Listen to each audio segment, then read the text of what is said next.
UK 100, let's break it down. On the daily, we have our impulse, all one color, breaking and closing above the highest point of the previous structure. We have our retracement of minimum 2 daily candles and also all one color. We go to the weekly time frame. On the weekly, we have our area of resistance or support that could be of influence.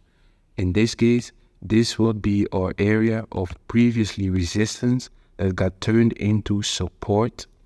As you see right here, this was previously resistance,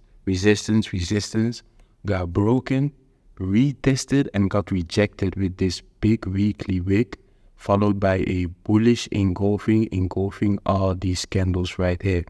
So that means there's possibly more momentum to the upside. On the daily, we draw the fib in the opposite direction of the correction as usual.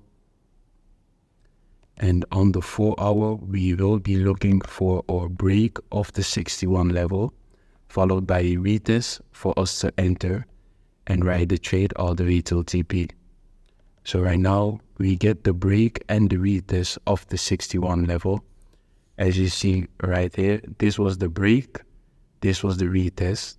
So let's put our buy limit order, and we have been tapped into the trade. TP always the negative 27, and our stop loss either on the 88, below this close, or below the 100. Depends on where you want to put it. You will also have to adjust your entry point to create a 1-3 minimum. So right now we're in the trade. We're waiting for the 38 to get broken. You see the 38 got broken, that means our stop loss now goes to break even and it becomes a risk-free trade. Then we just sit back, relax and wait until TP is hit. Right here you see TP got smoked and it even went way higher than that. So this was the 1-3 breakdown of UK 100.